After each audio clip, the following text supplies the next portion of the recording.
धेरैलाई दम र सिओपिडी उस्तै लाग्छ। आउनुहोस् आज यसको खास फरक के हो त्यो बुझौं। दम हो भनेर इन्हेलर लिइरहनु भएको छ? तर होशियार है, त्यो दम नभएर सिओपिडी पनि त हुन सक्छ। हाम्रोमा एउटा चलनचल्तीको बुझाइ छ नि, सास फेर्न गाह्रो भयो कि दम लाग्यो भन्ने। तर सत्य के हो भने यो प्राय सिओपिडी हुन्छ, खास गरी धुवाँको सम्पर्कमा आउनेहरूमा। त्यसो भए यो सिओपिडी भनेको आखिर के हो त? कोपिडी अर्थात् क्रोनिक अब्स्ट्रक्टिभ पल्मोनरी डिजिज यो फोक्सोको एउटा गम्भीर रोग हो। यसमा के हुन्छ भने फोक्सोको श्वासनली बिस्तारै बिस्तारै साँगुरिँदै जान्छ।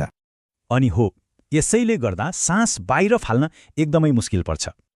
अरू रोग जस्तो होइन, सिओपिडी त समयसँगै झन खराब हुँदै जान्छ।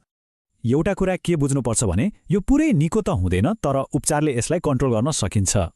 ल अब दम र सिओपिडी बीचको खास फरक के छ त्यो हेरौँ है त। फरक हेरौँ है। दम बाल्यकालमा हुन्छ, सिओपिडी 40 पछि।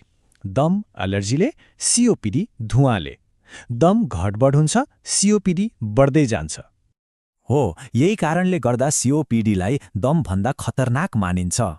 अनि नेपालको सन्दर्भमा चाहिँ सिओपिडी केले हुन्छ त? मुख्य कारणहरू हुन् चुरोट, दाउरा बालीको चुलोको धुवाँ अनि काम गर्ने ठाउँको धुलो। म त चुरोट खाँदिन भन्दैमा ढुक्क हुने अवस्था छैन, घरको धुवाँ पनि उत्तिकै खतरनाक छ। अब यसबारे क्लिनिकल फार्मासिस्टको के सल्लाह छ त्यो सुनौ। रोगको पहिचान नै गलत भयो भने उपचार पनि गलत हुन्छ, जसले फोक्सो झन् छिटो खराब हुन्छ।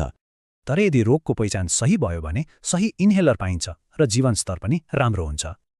अब आफैलाई केही प्रश्न सोध्नुहोस्। उमेर 40 नागेको छ? धूम्रपान वा धुवाँमा काम गरिन्छ? सास फेर्न गाह्रो हुन्छ? यदि यी प्रश्नहरूको जवाफ होमा आउँछ भने ढिला नगरी सिओपिडीको जाँच गराइहाल्नुहोस्।